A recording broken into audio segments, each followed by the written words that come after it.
I really like that name. I don't know why. Like something like it just calls to me. Feels like a fake name.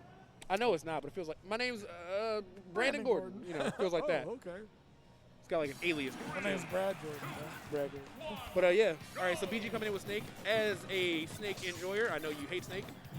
Super excited to see this, and we're seeing the B reversals coming out.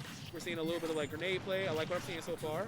None of that matters though. Colorondo is playing very solid with this Wolf, fully bullying Snake right now. Trying to get a hard call out with that forward smash. Good attempt. Brandon was just out of the way, but the momentum is way in Colorondo's favor already. Nice! Air afterwards, back air. Oh, dang, yeah, he was trying to end it right there. Can we talk about how like all that? Oh, let's go! Let's go, baby! Woo! Sorry, I got really hyped for that. I love Snake. Is he from Ohio? No, he's not. I wish he was. Pop off from somebody that hard. I would be hanging out at his house tonight. I'd be like, you did so good. But Colorondo coming in and cleaning it up immediately with the ages. Yeah. Damn, that was a fire play, though. Thank you. Get me excited. Let's go. So we got Game & Watch versus Mythra. This could be pretty chaotic for Mythra. She's so good at like bullying people with her frame data, but Game & Watch doesn't have to respect that much pressure from your average everyday character. Well, and I mean, and this is one of the characters that's going to give Game & Watch an issue. Very early on, people were talking about Game & Watch as the top 5 character. I called them all idiots. I'm like, well, what we need to talk about is why none of our top players are playing sword characters. And then DLC came out, and the DLC was sword characters. Yep. And then you saw all that nonsense come out because you realize Game & Watch has a hard time approaching, especially against that giant disjoint. What's he supposed to do versus his sword? Up B and wait for you to make a mistake. Hope and pray? Wait for you to get home. Like, you know, like, Wait for you to get wait home. for you to get back home. It's just the dog sitting in front of the door with the puppy eyes. Exactly, yeah. Look, there it is. There's the up B. There we go. And here's the thing, against Pyra, like, obviously you have big hitboxes to respect, but you can kind of wait him out and, like, maybe find some punishes, depending. Oh, wow, sneaking that forward area, and that was really smart from Colorondo. This is not what I expected. I'm not familiar with Brandon Gordo's body of work, but Mans is cooking out here. Hey. Certainly got the lead. Currently got the lead over Colorondo, who we were just saying has, like, some pretty substantial PGR wins. But now we have the Inkling coming out, and that could be a huge problem if Colorondo can find a way out of disadvantage. These combos from BG are looking crazy. Maybe Colorado wasn't expecting this right now. Quando Rondo is catching somebody he's crazy real quick. All right, the back air. All right, I've never seen ink on Game & Watch, but I think that just invented a new phobia for me. So as I unpack that, Ink on Game & Watch. it looked weird. It wasn't right, wasn't natural. Talking to your therapist about it. Like, yeah, it was just pink. It wasn't everywhere, but it was there. It was weird, man. All right, wow, Colorondo sneaking in that up air really, really needed that play. Now let's see what Brandon Gordon has as far as the 0-6 stamina. The other two characters looking really clean. I hope this character's up to the same par. Because Colorondo's Inkling is nothing to sleep on. It's very scary. Okay, I like the attempt. Brandon Gordon looking pretty clean right now. Yeah, he's looking good. Oh, that could have been a bigger punish. We only got the F tilt. That could have been huger. All right. Place it back onto it. It's like, Throw it away. This is my flip jump. 126%. Yeah, he's starting to see the damage in. The side whip coming through. Oh, yeah. Got the whip. No nay-nay. No nay. Got the whip, but no nay nay. I love back that. onto the stage. Next time I'm casting for doorstop, I'm saying, oh, no! No! We were rooting for you. We were all rooting for you. Watch me whip. Watch me. Oh, no. Colorondo, no! Or, excuse me, BG, no. Well, Colorondo wins the first game. It's like, we take those. We sure do. Black sheep. There's one in every family. Oh, I was thinking it was like black sheep, like the skateboard shop, but I'm like, definitely. Colorondo just unpacking some trauma up here. Somebody give him a hug. We need to see the same therapist you about to talk to about the Game & Watch with the pain. Yeah, absolutely. But yeah, so we're going into this game too. BG honestly was winning the entire time. It's really unfortunate he threw that stock away. I think he may have overreacted a little bit to get jabbed, you know. And it'd be like that. Honestly, it'd be like that. It's one of those, you know, oh, I'm like trying to shield or I'm trying to air dodge before I get hit by the move. And then you get hit by the move, and then your air dodge comes out, and it's just like, all right then, man. Oh, it feels so bad, yeah. G-jizzles. All right, so we're starting off. Looks like we got a pretty similar rotation to last time. I think they both kept the same order, I'm pretty sure.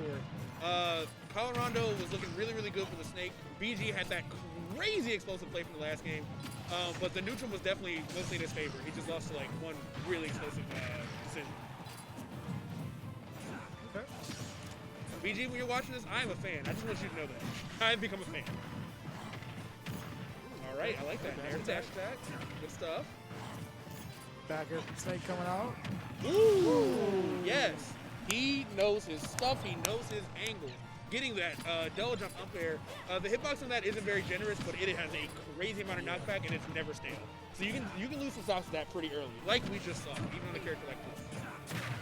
Oh, wow. No? Oh, okay. gosh. I'm like, please, no. There's no way. You're not going to get hit off stage, are you?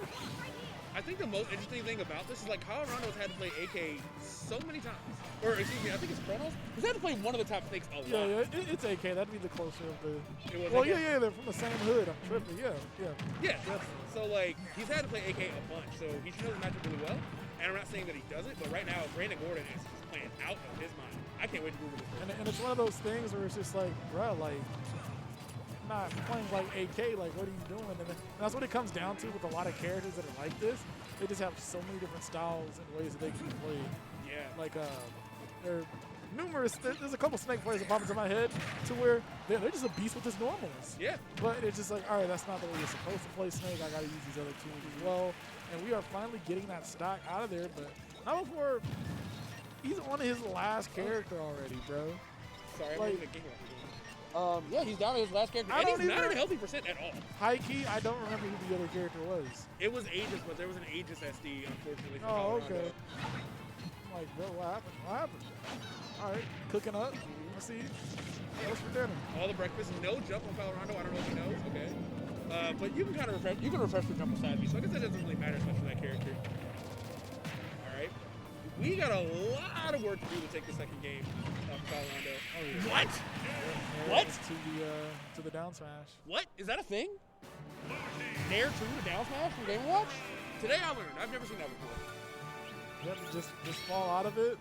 They hop over. They're gonna get hit. They're not gonna get hit with the sweet spot though. And then so it just sends them a fun angle. Yeah, I feel like that move just has no bad angles. It either gives you like normal, really good knockback, or it's just gonna bury you and like make it even harder on you. But yeah, that was a really solid game from Brandon Gordon. I think it would be in Colorado's best interest to just start with Inkling. Inkling Snake is a historically really rough matchup for Snake. It's one of his worst easily. Inkling and Colorado has the Snake experience. Brandon Gordon is playing really well. I don't want to discount that, but I feel like he should at least start with Inkling just to at least kind of offset something. Yeah, if he thinks that he's gonna. And okay. I think he is. Yeah. He said like, bro, like we running the same lineup. He's like, nah, I can't let you do this. That is something cool about Squad Strike, is that does allow you to have that extra layer of Yomi. Because, like, I knew the Colorado was going to start with Inkling for the counter pick. But Brandon Gordon could have played around that to start with a Game Watch something instead. So there is a fun mind game that comes with Squad Strike that doesn't come in any other form. He's like, all right, I know this matchup. We're taking 10%. Yeah. But because BG put him in the Snake to start with, which he should have, but you know, you just kind of, sometimes you got to make those different reads. Looks like this stock is not going well for him. He's at 137%. And oh my God! No way. Okay, all right, she's fine. She's fine. I was about to freak out if that killed. Definitely gonna put Colorado on notice now, for sure. Like you thought? Up there? Yes. Yeah. Snake is very heavy. He doesn't have a lot of like air drift to even deal with that exchange.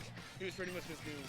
Now we have Game & Watch Inkling, which has to be a much better matchup, I would imagine. But Colorado is playing hot and already getting some early combos going on the second stop. Ooh, okay. Not getting a second aerial off of that. Splash with the plane. Oh no, side, don't look. Don't look. All right. I'm just gonna imagine the match. I can't look at this. Game & Watch with gum in his hair. Ew, that is what it looks like. All right, let me focus. So it looks like Colorado was able to make it back to stage. He's been finding some really good recoveries pretty much the whole set. He SD'd with Aegis, but Inkling, that looks like that'll never happen at this point. Oh, yeah. All right, trying to find something to land on the shield with that back air. Not going to cut it just yet. Brandon Gordon's still really, really struggling to find a way to take this first stop. And Inkling is a snowball character. You know, you get that ink on you, that damage multiplies really quickly. So there's a lot that can go wrong. But it looks like Colorado's comfortable, just kind of waiting back, trying to bait out Colorado's approaches and just fighting back with those F-tilt smoke backers. And great DI. I can't believe you looked at that.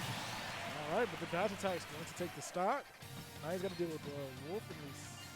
Yeah, Wolf and Aegis. Wolf Aegis. Yeah, that's tough. That's a lot of matchup coverage between those two characters. Okay. BG. Now, the good thing I could say for BG is that like it is very clear that obviously Inkling is Colorondo's best character. I think BG's skills are spread more around all three of his characters. Doesn't look like he's super beholden to just one main. So this is what I was talking about earlier, where like those players just have that natural advantage. Because now his best character is gone, and he hasn't had any trouble with Aegis really. Wolf is doing pretty good, but I think the middle character has definitely been the biggest weakness for Colorondo. Okay, and that side special coming out just in time to give him the ability to make it back to the stage, but if things don't turn around here soon, I think Gordon will be moving along in bracket. Okay, the other dash attack. Thought we could get a walk forward chair. Okay. Here to get back down to the stage. Nice cover. Okay, tried it again. Tried to again. He's like, I've seen this movie before. Right. It was just on last night. You just saw that. And, okay. Neither player able to find this skill. Right, and that's gonna kill. Today I learned. Yep. I did not know I was looking, and so I always forget if you want to do the up or the throw in gamer watch. I just know at a dumb percent one of those is gonna kill.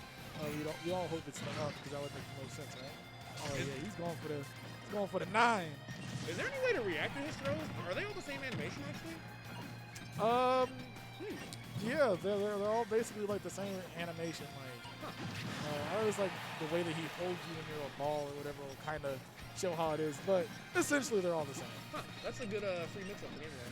Anyway, at 171% with one of the lightest characters in the game, and right now it's looking good. Oh, he read the roll in, pulled the trigger a little bit too fast on that down smash, but Colorondo able to respond with that dash attack, giving us our final stock and our final game of this set. Let's see if Brandon Gordon is able to pull it off with the 0-6 Samus. We did see that unfortunately SD before, but right now it's looking really clean. Oh, all right, big punish opportunity for Colorondo. I mean, you're not really a 0-6 Samus if you have an SD once, right? True.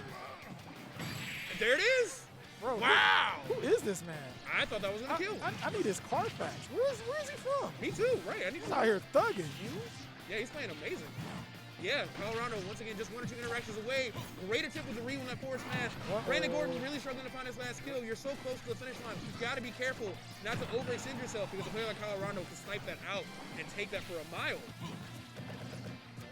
Onto the shield, gets the grab, down throw, shoots the laser, good stuff. Ooh. This is back in Colorondo's hands. I think he's in a better shot here. It's going to be so much easier for Wolf to find something, especially like a back air like that. And he's able to do it. He beats Brandon Gordon. That could have been a huge upset. I know some people have different views on how serious it takes watch right, but it still would have been a fantastic upset. But Colorondo was able to work it out. We were talking about like how front-loaded people's teams are. It definitely seemed like Brandon Gordon's Zero Suit was like maybe the weakest of his 3. Still solid. What was he doing to get his controller that tangled? Stressing. He stressed out. That's what that was. Yeah, he's like, I'm about to get beat by Brandon Gordon. Yeah. Like, coming up here with a government name. The government name tags are tight, like Jordan. They can put his whole ID down there. They're gonna have his address and everything. Whatever. But yeah, Brandon Gordon. When you watch this back, man, you played amazing. I hope you'll still have a pretty good run. It had to be winterside, I'm sure. But yeah, other than that, guys, I think we're gonna cut to. Are we cutting to another break? We're cutting a break. We're cutting a break. I don't know. No, they might not just have the match for us yet. So we're just chilling. Yeah.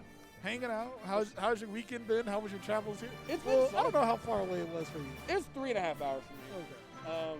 Okay. Well, did you fly in? Or okay, yeah. I just drove here after work. I'm not driving from Omaha. Ooh, wow. Think I'm crazy?